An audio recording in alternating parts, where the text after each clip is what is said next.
The greatest underdog in UFC history. When someone's an underdog, essentially what it is like you're going into the fight and the odds makers feel as if you're not good enough to win, so they'd rather make someone else the favorite over you because they feel like they have more assets or more skills to win. Very rare you see an underdog go in there and dominate. Usually if an underdog wins, it's from like a flash knockout or from a really competitive fight where they pull it off or something like that. But Belal Muhammad is one of those underdogs who's not only comes in as an underdog, but he goes in, he dominates. Like, these aren't close fights. It's almost like before the fight, it should be minus 700 Belal to whoever he's fighting. That's how significant it is. There's so many times Belal has went in as an underdog and the odds during the fight have changed to over minus 1,000 or minus something absurd just because Belal is so dominant. So you're probably like, why is Belal always the underdog? How is Belal always going into these fights and being the underdog? So in this video, I'm going to explain how Belal Muhammad just happens to be the greatest underdog in UFC history. So let's start off with the fact that in his last 4 fights, he was the underdog. The first fight to start off this underdog streak was the Wonderboy fight. Now, Wonderboy was 2-1 in his last 3, having great victories against Jeff Neal, who's a great fighter, and Vicente Luque, who are both great fighters. Those are both great fighters, so you can almost see how they'll have someone like Belal as an underdog, because Belal did lose to both of those fighters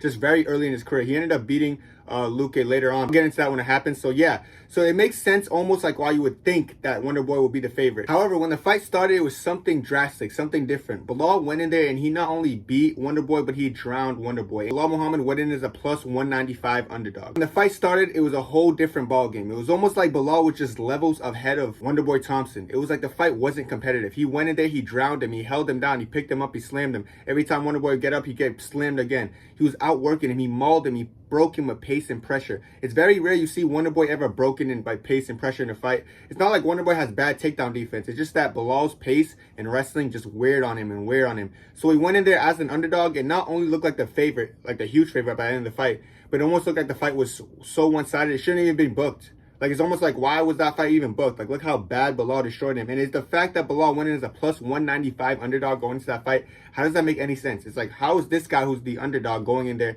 and mauling this guy so one-sidedly? And at the end of the fight, Belal did win 30-25. 30-26 on other scorecards. Like, it was a very one-sided fight. It wasn't no 30-27, just 3 rounds to 0. It was the way he was dominating every round. Sometimes Wonderboy could barely get a strike up. That's how dominant he was in those 3 rounds. So, yes, Belal Muhammad was an underdog going into that fight, but he goes in there and just demolishes Wonderboy. I almost felt bad for Wonderboy. It's like one of those things where Belal's starting to beat people who are fan favorites, and now people are starting to hate Belal. So this is kind of like almost where like the Belal hatred starts stemming from, because he just goes in there and he dominates a fan favorite. Like, how dare you dominate one of my favorite fighters in that one-sided fashion and not even a competitive fight? It's almost heartbreaking to all these fans. So yeah, Belal, that's the start of his underdog win streak against Wonderboy. He went in there and it was flawless victory, and it almost looked like Wonderboy shouldn't have been in the cage with him. And then comes Vicente Luque, his next fight. In this fight, Belal did go in as an underdog, plus 175. And Luque was riding a 4-fight win streak. Nico Price, Brown, Woodley, and Michael Chiesa. Beating some great names. Tyron Woodley's a great name. Like, at this point, he was beating some great people. So you would probably say that it kind of makes sense why Belal Muhammad was an underdog going into this fight. And on top of that, Luque has beaten Belal in the past. So I guess it makes sense. Like, okay, so like, yeah, Belal's definitely the underdog in this fight. Belal's probably going to get whooped. Luque's on a 4-fight winning streak, running through everyone. Belal's doomed. However, the fight starts and then Belal goes in there and imposes his will again. He destroys Luque 49-46 as an underdog. While Luque is in his best, looking at his peak, looking at his prime, running through everyone. But all that hype, all that aura that Luque was carrying just got sludge-hammered. It's like Belal went in there and outworked him. His pace and pressure to break opponents. Belal's pace and pressure is really his key to victory. It's not even that he's an absurdly great wrestler. He's not an absurdly great striker. He does everything very fundamentally sound. Like, he's very fundamental in his striking approach and fighting approach, and it works very well. So you look at Belal, you look at what he's doing to these guys, bro. He's destroying them. He went in as an underdog against Luque, someone who's beaten him in the past, running a 4-fight win streak, and went in there and destroyed him 49-46. There's only 1 round Luque got. 1 round out of 5. It's just crazy. It's just the longer that fight went, the more it just favored Belal. And yeah, Belal, again, as an underdog, is not only winning, but winning in a decisive manner. Like I said, there's nothing wrong with being an underdog if you're barely scraping out a win or getting a flash lucky knockout or something. But he's not just getting unlucky, he's nothing. He's going in there and dominating these opponents for 5 rounds straight. That is a difference. That is not no underdog performance. You just got to respect him and put him as a favorite as one of these fights, because you know he's going in there against some of these best guys riding win streaks. He's going in there and he's embarrassing them. So what's the talk about? Like, what are we even talking about right now? So next fight, you're probably like, okay, Belal's probably going to be the favorite for this fight.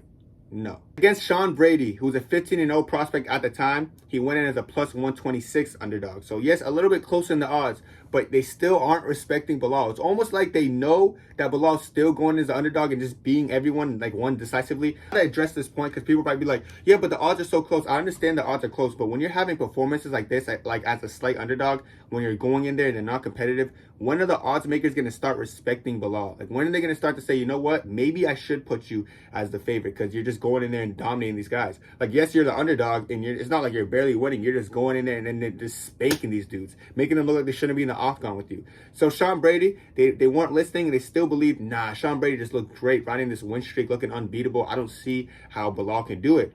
And then what did Belal do without shooting a single takedown? He went in there, and in the second round, he TKO'd him. Took him out on his feet. Sean Brady couldn't take anymore. He was breaking to the pressure. Sean Brady had a great first round, but all Belal was doing was kept coming forward. Sean Brady would land something, Belal would keep walking. He would land something heavier, Belal would keep coming forward. It was almost like Belal wasn't folding to his pressure because Belal knew he's going to break him with pressure. Belal was in Khabib Nurmagomedov's camp at this point of his career, so I think Khabib was preferencing a lot about pace and pressure and how he's going to break. And then by the second round started, Khabib did say, go in there and try to finish him. He looked like he's breaking, and that's what Belal did. He listened to Khabib, and he succeeded.